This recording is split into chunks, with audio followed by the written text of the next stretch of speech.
Welcome in, friends. It is Saturday at Houston Motorsports Park. It is time to go racing once again here at the HMP Oval. It is the Sigma Corporation Super Saturday event. As we get going after a rain out back on July the 6th, we're getting set to do it again. This is your pre-race show presented by On Demand Shirts. So we are totally excited to have you joining us. Lots of different platforms that you were on. We'll kind of take you through the schedule of everything that's going on tonight. Got a couple of guests that are going to pop in, and we're going to talk about just happenings that are going on around here. I'll take you through the drivers list and let you know what the roster is looking like. Car counts looking pretty healthy at this point. So that's going to be coming up here in just a moment as well. So before we do that, how about a quick word from our presenting sponsor? Here's a word from our friends at On Demand Shirts.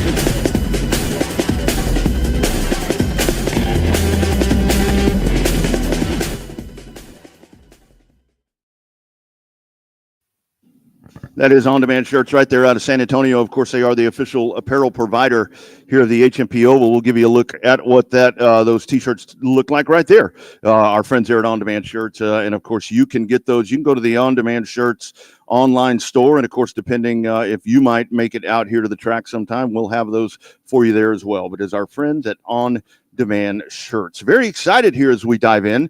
You've probably heard the name a lot here throughout the season, as you've probably heard mentioned of Karen Gordon, and Karen Gordon doing different things here at the HMP Oval, and she does join me here for the pre-race show that we are presenting to you here this afternoon. HMP Oval Track Marketing Director. Karen, are you tired yet, my friend? Yeah, it's I think 125 degrees outside, so it's a little wear you out a little bit running from one place to the other, getting everything set up. And kind of talk about that right there, but we can talk about some of the other stuff that you're working on, and you're doing just tremendous work here at the Oval. But typical race day for you, I think a lot of folks don't understand that some of the inner workings that folks just pop in and go to work, and that's really not the way it works. No, as a matter of fact, I think most people know that I spent maybe 30 years in professional racing. So we were like a village that came in, IndyCar and IMSA and others. And it takes days and days. This is a really interesting setup and a really interesting challenge because we do it all same day. And so, no, like this whole setup here, we set up the merchandise booth. And of course, well in advance, our signage, our advertising, our ads that run on the Jumbotron. No, a lot goes into race day.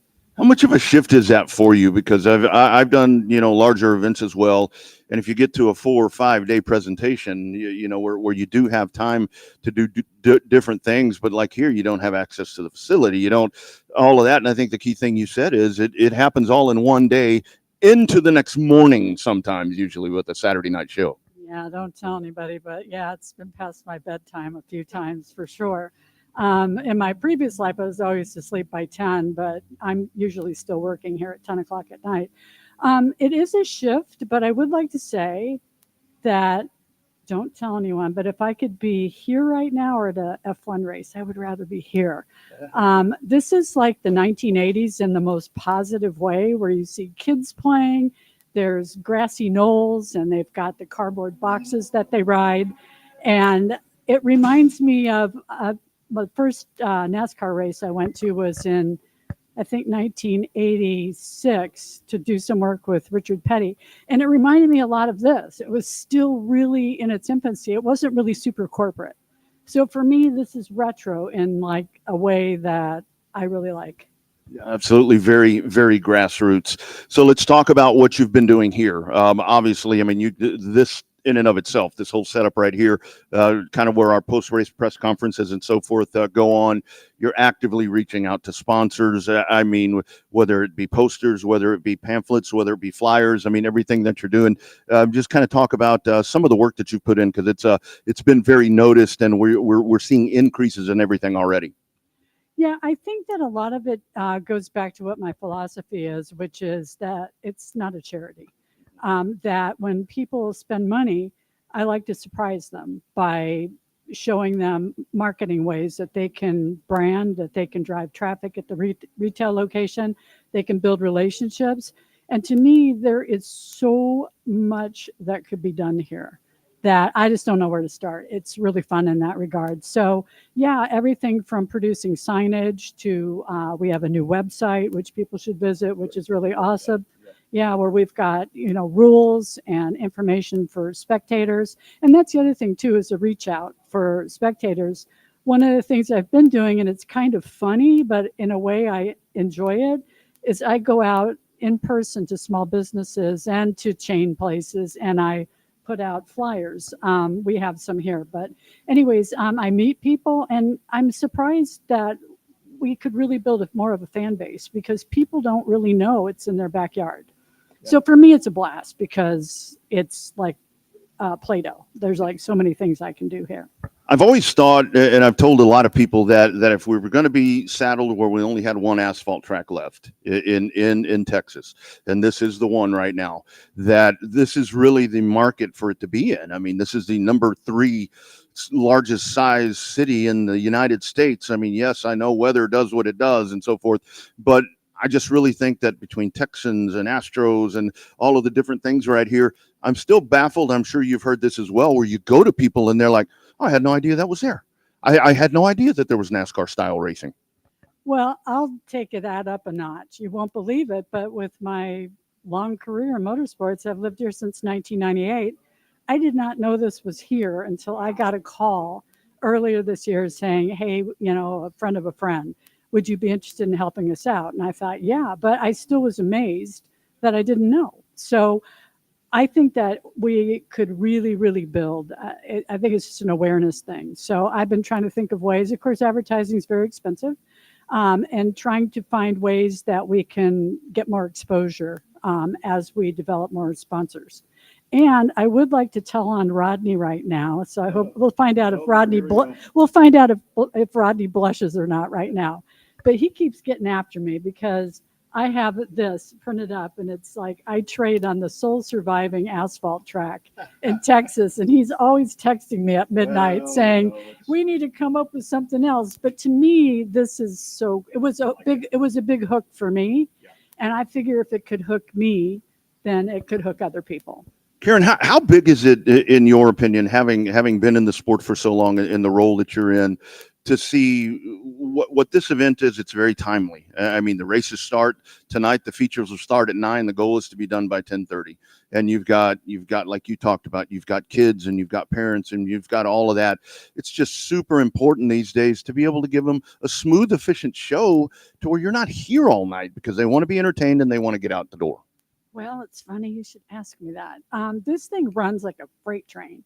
And if I had my choice, I'd tap the brakes just a little bit so that we could show some live shots. We've got a jumbo big impact screen, 23-foot on the infield, that all of us can open our iPhones and we can broadcast from that. And so I'm always trying to find some time where we can do a kiss cam or we can interview a fan. So this thing runs fast. And the other thing I want to say is that when I worked in professional motorsport, it was really hard to distract me. And I'm talking like places like Daytona. This place, I try to walk through the grandstands to find Rodney, for example, and I find myself stopping to look at the racing. And it's crazy, but there's just something that's really special about it. You mentioned about the jumbo screen. That's something that the Big O screen has made a huge impact here in Houston and in Corpus. In your role, like if you're going out to sell, because I know there's a lot of folks that have come to me and they're like, "Man, that big screen, we've needed that forever." I think that's an added enhancement right there. Yeah, you're up close and you can see the action, but to look out in the middle of the racetrack and see that there, it's pretty powerful, I think. Yeah, not only that, but if I could see things go to the next level, a presenting sponsor, for example, we could take the impact screen to the person's place of business, and to rent that for the day is a lot of money. So to roll it in, like if we had an auto parts sponsor, for example, I think that really drives traffic at the retail level. And to put racing highlights up on that, that is just a showstopper. So we haven't scratched the surface of what we could do with that either. So there's just so many things that are in the works that I really hope we can keep growing it. Absolutely. Lastly, talk about how folks reach out to you. I mean, whether they want posters to put up at their business, whether maybe they want to be a sponsor, maybe they want to be whatever. How do these folks get a hold of you? That way they can become a part of what's happening here at HMP. Yeah, go to the website, which is hmpovaltrack.com, and go to the contact, and you'll see Owen Pittman, and you'll see my contact. I'm advertising and marketing. You can also always go to our Facebook page and send a private message on the Oval Track, and I see those, and I get back to you really quickly. Yeah. Yes, she is. She is very timely. I can promise you that. Thank you for all the great work. Are you glad to get going again? I mean, July 6th, we were all kind of bummed out, but I think we got a good one tonight. Well, let's see here. If you look at your notes, you'll see that I have a Father's Day raffle, and it's like, it was kind of late, and it was a little bit late, and now it's like ancient history Father's Day drawing tonight. So yeah, I'm glad to not be carrying the prizes around in my car for another month. That's right. Unless you'd have to recycle for next year, and you probably don't want to do that. Really good stuff right there. Karen Gordon, she is the person to get a hold of if you want to be a part of everything happening here at HMP. Next, Owen Pittman's going to join. We're going to talk a little bit about what is going on tonight and maybe the balance of the season. All of that good stuff coming up. This is your HMP Oval Track pre-race show presented by On Demand Shirts.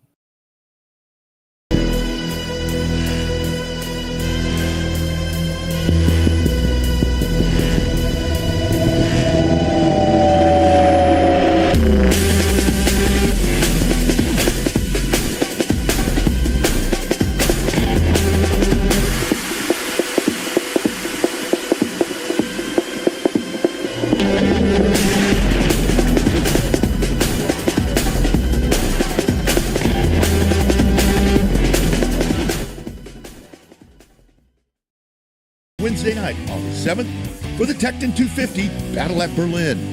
Come see the best super late models in the country as they go for $40,000 to win in one of the biggest grassroots events of the year. It's the Tecton 250 Battle at Berlin, paying $40,000 to win Wednesday night, August 7th at Berlin Raceway. For more information, go to uararacing.com or catch it all on racingamerica.tv.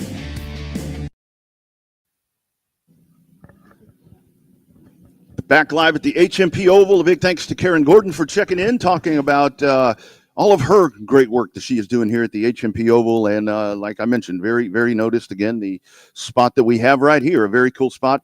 This place, this actually even makes Bobby Chaffee look good. Yeah, that's not too hard to do, though. He's a good guy, so he's got it figured out. But, yeah, glad to and this is all Karen's doing. So Karen does a great job for us here, and can't thank her enough. And Bobby coming and sitting here and doing this all night, and you doing this now. So, man, got a great crew here in Houston of good people doing good things. Of course, Owen Pittman joining me here as we roll on with the pre-race show. So, Owen, we get going again. We had some big plans there on July the 6th. That one didn't quite work out for us. Looks like we got a pretty stout field here. We got 10 trucks. We were hoping to get the truck count up. Modified count is up. Stock car count pretty interesting as well tonight. I'll go over some of these names, but kind of your thought getting back to racing on pavement again here. Finally, it seems like it's been 3 months. Yeah, it does seem like it's been a while, but glad to be back at it. Glad to be back here at HMP. Man, we had a big July 4th and the rains came. Nothing you can do. You know, we've been bit by rain several times. Luckily, we did get a makeup on that one, Rodney. So we got another event added. So we still got 5 events, I think, or something here at HMP. So factory stocks continues to grow. I'll be honest with you, and they don't know it yet. They're going to find out in the drivers' meeting. That class will be off at our next race due to King of the Hill. So right. King of the Hill's running that week, 10,000 to win factory stocks. I know some of these guys want to go race that. So instead of just having a lower car count, why don't we give them the week off? It's nice to rotate a class every now and then, and we'll be right back with them the rest of the season. I really want to grow that factory stock or stock car class. We see the factory stock outrunning the Camaros and the IMCA, stock cars. So it's possible. And it all comes down to tires, right? I mean, you're running a 10-inch tire versus an 8-inch tire, and it equaling the fields out pretty good. Yeah. And I think that was a pretty big deal the last time out with Donald Kane Jr. He's here once again, where in a true factory stock, he comes out and went quite dominating, as a matter of fact, in that race. Tonight, Rowdy Chenard, another factory stock, is here. Joey Jenkins, a name from the past. Sean Paul Lehman. Patrick Villarreal has been the guy to beat Grant Whitney, who has transferred himself over. He's steward behind the wheel of the number 129 tonight. That's one of those old bootleggers. I know that car extremely well. So I didn't know about that one. They kept that under wraps pretty good. Yeah, I actually talked to Marianne a day or two ago, so I kind of had a clue that Heath was supposed to come do that tonight. So good to have Heath here. Late model racer, just done a lot in asphalt world. So to have him racing that car tonight is going to be a lot of fun. Good class, good field of cars. It should be interesting. Along with everything else, you just sit out there and watch them trucks and modifieds, and it sure feels good. Going to be some good racing tonight. I'm excited. It's going to be a little later in the evening for us than what we're used to. My skin crawls off at about 10:30. Yeah. I get freaked out, but knowing tonight we start features at 9 instead of 8, it's going to make a big change for us. But excited to get it done. We do have some Crown Vics tonight for the first time, and man, we got some exciting spectator racing too. So people need to tune in and watch the spectator racing at a minimum. That shit's good. That's kind of stole the show the last few times, and let's kind of break that one down just a little bit. So folks come out. It doesn't matter what your daily driver is. You come sign up. You have a helmet, and you get out there, and it's a blind draw. I mean, you don't know who you're going to run, and the vehicle that you think is going to win that is probably not the one that's going to win. And these people are on their feet. These people are going crazy. That's like the highlight of the night for these folks when the spectator cars come out. Yeah, absolutely. I tell you what, you don't know. So I take a bag with 2 number 1s, 2 number 2s, whatever they draw, they line up against each other and go just like they do that in drag racing and whatnot, So they don't know who they're going to get. And it could be the fastest 2 there, knocking the best off right off the bat. So it worked out pretty neat last time because we wound up running the 2 SUVs against each other and running the 2 Mustangs against each other. So we didn't run, 2 identical type vehicles in the final. BMW, I've already seen the white SVT Explorer here. I don't know if the BMW's back, but that thing was fast. So I seen some Grand Marquis down there that look pretty tough. So we're going to see if the big car can get it done tonight, maybe. Yeah, those stick like a magnet. Those stick like a magnet, so they ought to do really well. Looks like a good field of trucks. Kind of take you through there. Max Calles, Carson Green, Jared Maupin's back again. Colt Mize, Tristan Pena, Mike Reiniger, Matthew Remore, Drew Simmental, Russell Vickery, and the showstopper Jake Wright. Jared Maupin, we can't really go too far without talking about what an impact he has made here. The guy's only lost 1 race so far since he's been here in 2 different divisions. What a way to get onto the pavement. Yeah, I tell you what, he's a tough competitor. Anything he climbs in, he's fast. So good to have him back, and thank to Rick and Polero and them guys for all their support, and R&M, all they do for us as well. So I was wondering that 148 being Max Calles, but man, there was a very little driver in that thing when it was out in that last practice. So I was wondering, it kind of looked like Jude, but I don't know that Jude's driving or not this weekend. But sometimes they register those cars, just Max owns them. So they put them in there, but we'll see who's driving that thing in a little while, but they sure look like a tiny driver in there, but Max ain't the biggest dude either. So I don't know, it could be Max. I don't know, but yeah, good field, going to be good. Another part of that, Maupin will be double duty as well in the Outlaw. So let's see if he can do it again. I'll tell you, it's been quite a ride. Just address a little bit with the modified and the trucks. I know when either or first got a week off, it was one of those things where obviously there's a lot of money that goes into each one of those classes. I mean, that's the top dollar divisions, and that's just a very proactive move to just give them the opportunity, give them extra time to get their stuff together and come on out here, because tires aren't cheap. Fuel isn't cheap. Nothing's cheap. I mean, even in the eco stocks, I mean, it costs money. And that seems to be working because we're starting to see the pickup there in both of those divisions. Yeah, I'll be honest. It's as much a business decision for us as it is to help them. It winds up helping them, which helps us, but it's a business decision. Those are the top paid classes. They pay $1,000 to win every time they pull in here, guaranteed money. So when you got 4 of them for $1,000, it's really hard on our business to stay in business, right? So those are business decisions that say, hey, we're going to run one of y'all and then give you the other ones the night off so that, like you said, they can get ready, they can prepare, they can bring more. If they ain't going to bring more, it's going to die, and we're just going to go off and run everything else and not have that anymore. And we don't want to see that. But at the same time, we got to have participation or else we can't afford to pay. And trying my best not to say that ugly word, cut the purse, right? Well, and I've had actually drivers tell me, hey, if we ain't got enough, cut the purse, we want to race. And I'm like, man, I hate cutting purses.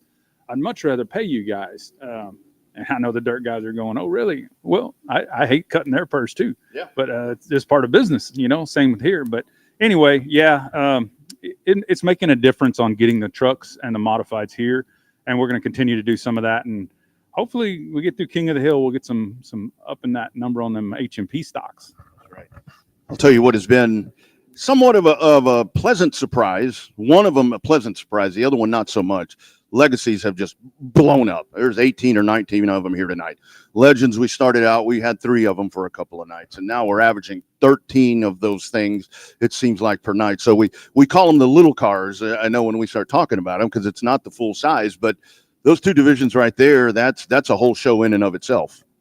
Yeah, and speaking of economics, I was talking to Terry Barton just a minute ago about it, and he was like, hey, when these trucks and modifieds ain't racing, you can take a little bit of that money and throw to these smaller cars that don't race for as much money, but they're bringing all the numbers. So they're bringing the numbers. They deserve some more extra money. And we did that with the Legacy last time because they've been bringing 18 to 20 every week. So we bumped their purse, double the top prize on their purse the last race. So we're trying to show them that we appreciate them and keep them coming back, and that's what you got to understand. Those are bringing, and they're bringing fans. They're bringing, they do good. So trucks and outlaws and modifieds, they got to pick their game up, or else it's going to be an all small car thing, or something. With the spectator racing going too, I think we're growing HMP regardless. Yeah. I mean, it's getting better and better. Yeah. And I will say it is very much a national thing because I know Mobile, Pensacola, Cordele seems to be doing okay on counts, but Mobile and Pensacola are down. I mean, you look at them last night. Very, very low counts, other than the Crown Vics. So that seems to be the way that it's. That's what we're working on. So you mentioned the added date, so that gets penciled in for July 6th. Kind of talk about the balance of the year. We're past that halfway pole, looking to finish up with a sprint right here as we get to the end of the year in November. Yeah, I mean, we got a lot still to do here, so we're excited to get it all in. We're going to be having to make some hard decisions on what classes are going to continue on and miss races or not. So we're working on that. Like I said, we're going to let the HMP stocks off, and we might be giving the Outlaws. I don't know if they're doing that 5,000 to win Outlaw race again this year, but we ran the same time as them last year and we let our Outlaws off. So Outlaws might be due a week off because their count's down about 7 or 8 tonight. So as they dwindle, man, they were up over 10, a few races back. So yeah, we got a lot still to get in here this year and start working on next year. So there's no go away. Don't get me wrong. We're trying to change the model of the business so we're here every year, not once and one and done, or just a little bit. We want another 12 races, and Dean's super happy, willing to work with us. So we want another 12 races next year and keep this thing growing and going. But still got about 5 races this season, so we'll see how the championships all work out. That's right, and then we get to the big end of the season stuff. So all of that coming up. Owen, great to see you here, my man. Glad you were here, brother. Thanks for stopping in. Step away one more time. Come back. I'll take you through the schedule of what is coming up tonight. Sigma Corporation Super Saturday. It's happening right here at the HMP Oval, and we are presented by On Demand Shirts.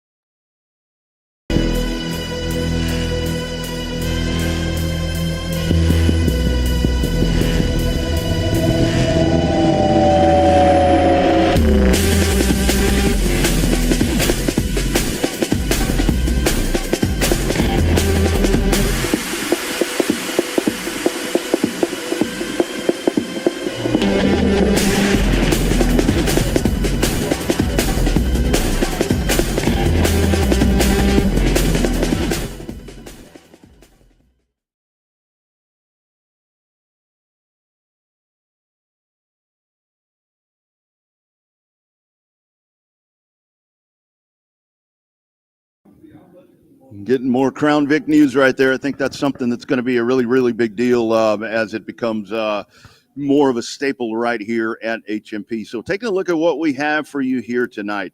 Practice on the track right now, and again, it was a later start today, and that was weather, and that this wasn't a change in the schedule. This is actually what the plan was going to be in July, to where everything was going to push back just a little bit because you've got aluminum bleachers here. This place is a cement palace.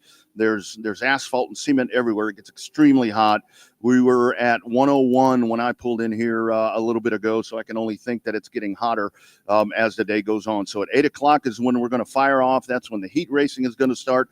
We'll kick it off with the Legends, followed by the Eco Stocks, the stock cars, and then it'll be round one. It'll be the preliminary round of spectator racing, and that's where Owen was talking about, where however many vehicles that, folks come in, they're going to draw their numbers, and we'll work ourselves through the semifinals and so forth and set it up for later.